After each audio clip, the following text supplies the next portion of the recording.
कई बार ऐसा होता है ना कि असल ज़िंदगी किसी फ़िल्म से भी ज़्यादा ड्रामेटिक हो जाती है। ठीक ऐसा ही कुछ हो रहा है इस वक्त पाकिस्तान में। वहाँ एक ऐसा रहस्यमयी सिलसिला चल रहा है जो किसी एक्शन थ्रिलर मूवी की स्क्रिप्ट जैसा लगता है। तो चलिए आज इसी मामले की तह तक चलते हैं। तो देखिए, एक तरफ तो बॉलीवुड की एक फिल्म है धुरंधर 2 जिसकी खूब चर्चा हो रही है, और दूसरी तरफ असल जिंदगी में मानो वही फिल्मी सीन हकीकत में घट रहा है। लश्कर की, जिसे फिदाइन फैक्ट्री भी कहते हैं, वहां एक टॉप आतंकी कमांडर को एक एक अननोन गनमैन ने मार गिराया। यही तो इस कहानी को इतना दिलचस्प बनाता है कि कैसे पर्दे की कहानी असल जिंदगी का आईना बन गई है। अब देखिए, ये कोई छोटी मोटी घटना नहीं थी। ये एक बहुत सोची समझी हत्या थी, और वो भी आतंकवाद के एक बहुत बड़े गढ़ में। लेकिन जो बात इसे और भी ज्यादा सनसनीखेज बनाती है वो है कि ये हुआ कहाँ और कैसे हुआ। जरा सोच कर देखिए। दिन है ईद का, लश्कर का ट्रेनिंग सेंटर, मरकज तैयबा। वहां नमाज अभी अभी खत्म हुई है और तभी एक टॉप कमांडर जिसका नाम है बिलाल अल सलाफी, उस पर पहले गोलियां चलती हैं और फिर चाकू से एक के बाद एक कई वार होते हैं। बस कुछ ही पलों में बिलाल का काम तमाम और पूरे इलाके में मच जाता है हड़कंप। तो आखिर ये बिलाल था कौन? देखिए, ये कोई छोटा मोटा आतंकी नहीं था। वो लश्कर का एक हाई रैंक्स कमांडर था, मुरीद के सेंटर का मेन रिक्रूटर। उसका काम ही था युवाओं को ढूंढना और उनका ब्रेन वॉश करके आतंकवाद में धकेलना। करीब करीब 20 साल से वो लश्कर के प्रोपेगेंडा का चेहरा था और कश्मीर में अपना नेटवर्क फैला रहा था। तो जाहिर सी बात है, उसका मारा जाना सिर्फ एक हत्या नहीं, ये लश्कर के लिए एक बहुत बहुत बड़ा झटका है। और ये हमला हुआ भी तो कहाँ, मरकज तैयबा में, जिसे लश्कर की फिदाइन फैक्ट्री के नाम से भी जाना जाता है। हाँ, ये वही जगह है जिसे मई 2025 में भारत ने ऑपरेशन सिंदूर में तबाह कर दिया था।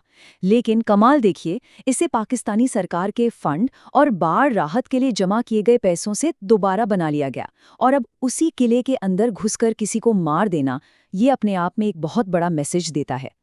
तो अब सवाल ये उठता है कि क्या बिलाल की ये हत्या बस एक अकेली आइसोलेटेड घटना थी, या फिर ये किसी बहुत बड़े और खतरनाक पैटर्न का हिस्सा है? जवाब है बिल्कुल नहीं। पाकिस्तान में पिछले कुछ सालों से ऐसी रहस्यमयी हत्याओं का एक पूरा सिलसिला चल रहा है, और ये सिलसिला लगातार बढ़ता ही जा रहा है। जरा इस टाइमलाइन पर नजर डालिए। ये सिलसिला शुरू होता है 2022 से, फिर 2025 आते आते ये तेज हो जाता है, जब करीब 10 से 12 हाई प्रोफाइल आतंकी मारे जाते हैं। और अब 2026 में तो हमलावर इतने बेखौफ हो गए हैं कि वो आतंकियों के हेडक्वार्टर के अंदर घुसकर हत्या को अंजाम दे रहे हैं। ये पैटर्न साफ साफ दिखाता है कि ये कोई इत्तेफाक नहीं है, बल्कि एक बहुत ही प्लान किया हुआ अभियान चल रहा है। और ये नंबर देखिए, 32। साल 2022 से लेकर अब तक 32 आतंकी कमांडर इसी तरह के टारगेटेड हमलों में मारे जा चुके हैं। ये सिर्फ एक नंबर नहीं है, ये इस पूरे अभियान की गंभीरता और उसके स्केल को दिखाता है। तो अब हम आते हैं सबसे बड़े सवाल पर। आखिर इन हमलों के पीछे है कौन? कौन है ये रहस्यमयी ताकत जो एक के बाद एक चुन चुनकर आतंकियों को खत्म कर रही है?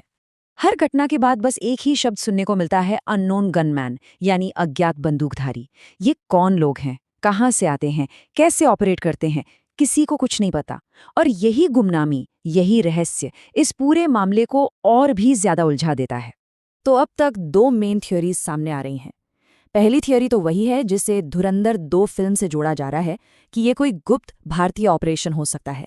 लेकिन ये ध्यान रखना जरूरी है कि इसका कोई भी सबूत मौजूद नहीं है। दूसरी थ्योरी ये है कि ये आतंकी गुटों की आपसी दुश्मनी का नतीजा भी हो सकता है, क्योंकि टीटीपी और बीएलए जैसे ग्रुप्स का इतिहास रहा है एक दूसरे पर ऐसे टारगेटेड हमले करने का। अब हमलावर चाहे जो भी हो, एक बात तो पक्की है, इन हत्याओं ने पाकिस्तान के पूरे सिक्योरिटी और इंटेलिजेंस सिस्टम को जड़ से हिलाकर रख दिया है। और ये सिर्फ कहने की बात नहीं है। जरा ये लाइन देखिए, पाकिस्तान का पूरा खुफिया तंत्र इस वक्त सदमे में है। एक के बाद एक हो रहे इन हमलों ने पूरे सिस्टम को इस कदर झकझोर दिया है कि वो शॉक की हालत में है। और इसका असर क्या हो रहा है? पहला तो ये कि एक सीक्रेट एजेंट का खौफ हर तरफ फैल गया है, जो बिना किसी रोक टोक के अपना काम कर रहा है।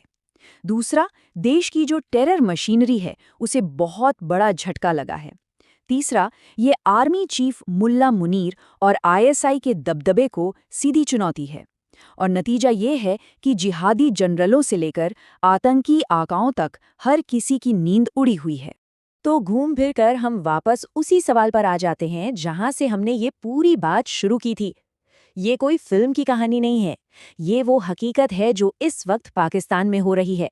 और आज हर किसी के दिमाग में सिर्फ और सिर्फ एक ही सवाल गूंज रहा है, आखिर पाकिस्तान का ये धुरंधर है कौन?